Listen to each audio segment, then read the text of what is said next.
தமிழக பாஜக தலைவர் நயினார் நாகேந்திரன் திடீர் ராஜினாமா. தமிழக பாஜகவில் விரிசல், துண்டு துண்டாக உடைந்த பாஜக கூட்டணி. அதாவது, தமிழகத்தில் சட்டமன்ற தேர்தலுக்கான தேதி அறிவித்ததில் இருந்தே தமிழக அரசியல் கட்சிகளின் செயல்பாடுகள் என்பது தேர்தல் அரசியலில் படு வேகமாக இருந்து வருகிறது. அதிலும் திமுக கூட்டணியை பொறுத்தவரையில் கூட்டணி கட்சிகளுக்கு இடையேயான தொகுதி இழுபறி என்பது தொடர்ச்சியாக இருந்து வருகிறது. ஆனாலும் கூட அடுத்தடுத்த கூட்டங்கள் போட்டு தொகுதி பங்கீடுகள் குறித்து திமுகவும் விரைவான பேச்சுவார்த்தையை நடத்தி வருகிறது. அதேபோல மறுபுறம் அதிமுகவும் தொகுதி பங்கீடுகளில் இறங்கிவிட்டது. கிட்டத்தட்ட பாஜகவுக்கு 27 தொகுதிகள் வரை அதிமுக கொடுக்கும் என்றும் எதிர்பார்க்கப்படுகிறது. அதே சமயம் விஜயின் கட்சிக்கு அடுத்த அடியாக மிகப்பெரிய அடி ஒன்று விழுந்துள்ளது. ஏற்கனவே விஜயின் வாக்கு வங்கி மிகப்பெரிய அளவில் சரிந்து வருகிறது. அதற்கு காரணம் விஜயின் விவாகரத்து பிரச்சனை மற்றும் திரிசாவுடன் சுற்றி வரும் விஜயின் செயல்பாடுகள் என்பதெல்லாம் விஜய்க்கு எதிரான வாக்குகளை சம்பாதித்து வருகிறது. இந்த நிலையில் எரியிற தீயில் எண்ணெயை ஊற்றுவது போல மீண்டும் விஜய் கட்சிக்கு மிகப்பெரிய ஆபத்து ஒன்று வந்திருக்கிறது. அது என்னன்னா, விஜயின் கட்சியை சேர்ந்த ஆதவ் அர்ஜுனா ரஜினியை குறிப்பிட்டு விமர்சித்திருந்தார். ரஜினி அரசியலுக்கு வருகிறேன் என்று சொல்லிவிட்டு திமுகவுக்கு பயந்துதான் அரசியலுக்கு வராமல் பின்பு ஒதுங்கிவிட்டார் என்றும், ஆனால் விஜய் அப்படியில்லை என்றும், ரஜினியைப் போல விஜய் எதற்கும் பயப்பட மாட்டார் என்றும் ஆதவ் அர்ஜுனா கூறியிருந்தது மிகப்பெரிய சர்ச்சையை கிளப்பியிருந்தது. இதன் காரணமாக ஆதவ் அர்ஜுனாவின் இத்தகைய பேச்சுக்கு அரசியல் தலைவர்கள் பலரும் கண்டனங்களை தெரிவித்து வந்தனர். இந்த நிலையில் அமைதியாக இருந்து வந்த ரஜினியோ இவரும் தற்போது கண்டனத்தை தெரிவித்திருக்கிறார். காலம் அனைத்திற்கும் பதில் சொல்லும் என்று கடுமையாகவே பேசியிருக்கிறார் ரஜினி. ஆகவே ஏற்கனவே விஜய்க்கு வாக்கு வங்கிகள் என்பது மிக மிக குறைந்து வருகிறது. இதில் ரஜினியை சீண்டுவதன் மூலம் ரஜினியின் ரசிகர்களின் வாக்குகளும் வெகுவாக குறையப் போகிறது. ஆக ஆதவ் அர்ஜுனாவின் செயல் வந்துட்டு விஜய்க்கு எதிராகவே திரும்பியிருக்கிறது என்பதும் குறிப்பிடத்தக்கது. மேலும் இப்படியாக விஜயின் அரசியல் என்பது மோசமாக போய்கொண்டிருக்கும் இதே சமயத்தில் அதிமுகவுக்கும் இப்போது மிகப்பெரிய சிக்கல் உருவாகியிருக்கிறது. அது என்னன்னா, அதிமுக கூட்டணியில் இருக்கும் பாமக அன்புமணி வந்துட்டு இப்போது அதிமுக கூட்டணியிலிருந்து விலக இருப்பதாகவும் தகவல்கள் வெளியாகியிருக்கிறது. இதற்கு மிக முக்கிய காரணம், அதிமுக கூட்டணியில் இணைந்ததற்கு பிறகு நல்ல விதமாகத்தான் அன்புமணியின் செயல்பாடுகளும் எடப்பாடியின் செயல்பாடுகளும் இருந்து வந்தது. ஆனால் இப்போது தொகுதி பங்கீடு பேச்சுவார்த்தை தொடங்கியதிலிருந்து இவர்களுக்கிடையே மோதல் போக்கு ஆரம்பித்து விட்டது. ஏனென்றால் பாமக கேட்ட பெரும்பாலான தொகுதிகளை அதிமுக தரப்பு தரவில்லை என்றும் சொல்லப்படுகிறது. அதுவும் எண்ணிக்கையிலும் பாமக கேட்ட தொகுதிகளை அதிமுக தரவில்லை என்றும், அதேபோல குறிப்பிட்ட சில தொகுதிகளையும் பாமக கேட்டதை அதிமுக கொடுக்கவில்லை என்றும் செய்திகள் வெளியாகியிருக்கிறது.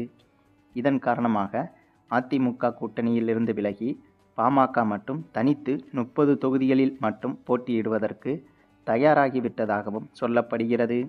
இதே போலத்தான் திமுக கூட்டணியிலும் சில இழுபறிகள் இருந்து வருகிறது.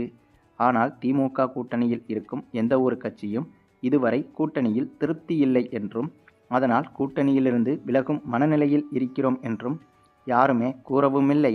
அது குறித்த செய்திகளும் வெளியாகவில்லை.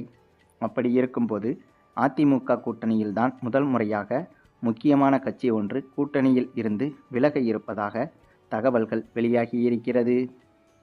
இந்த ஒரு செய்தி என்பது அதிமுக கூட்டணிக்கு மேலும் பலவீனமாகத்தான் மாறும் என்பதில் எந்த சந்தேகமும் கிடையாது.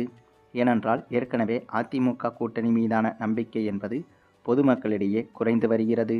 அதற்கு காரணம், பாஜகவுடன் அதிமுக கூட்டணி வைத்திருப்பதால் தமிழக மக்களில் பெரும்பாலானவர்கள் அதிமுகவை இந்த ஒரு காரணத்தால் வெறுத்து வருகின்றனர்.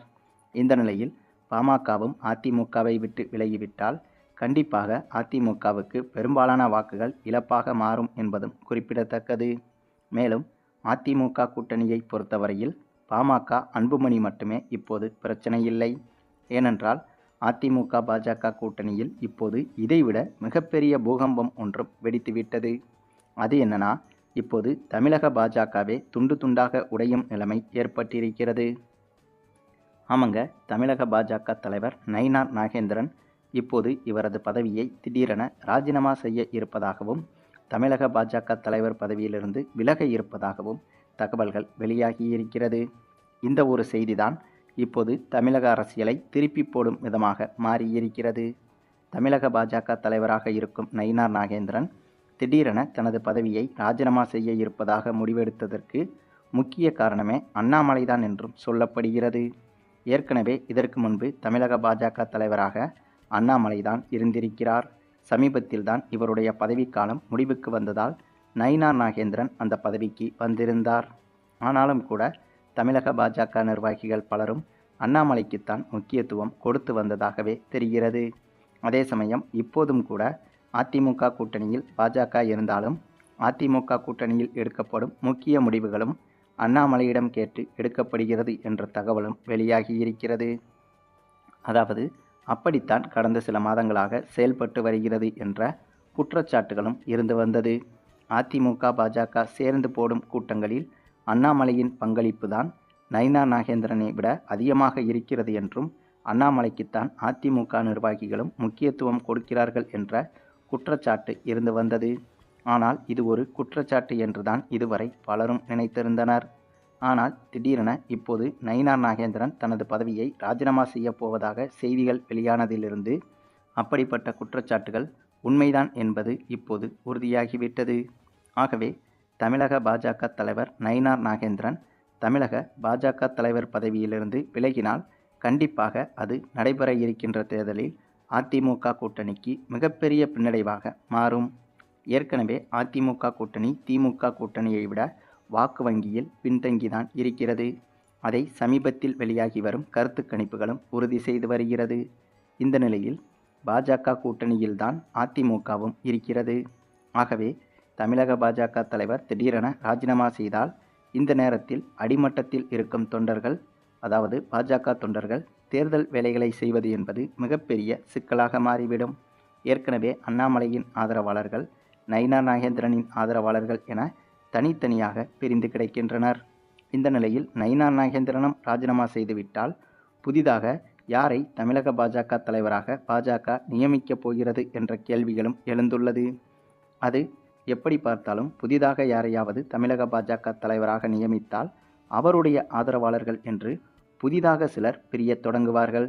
அப்படி இருக்கும்போது தேர்தல் வேலைகள் என்பது களத்தில் வேலை செய்பவர்கள் மத்தியில் தனித்தனியாக பிரியும். அதேபோல முரண்பாடுகளும் ஏற்படும்.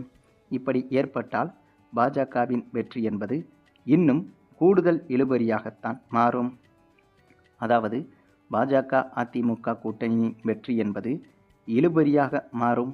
சரி, நீங்கள் சொல்லுங்கள். இப்படியான சூழ்நிலையில் நடைபெற இருக்கின்ற தமிழக சட்டமன்ற தேர்தலில் அதிமுக கூட்டணியால் இனிமேலும் வெற்றி பெற முடியுமா என்பதை பற்றி நீங்கள் என்ன நினைக்கிறீங்கன்னு உங்களுடைய கருத்துக்களையும் கமெண்டில் தெரிவிங்க.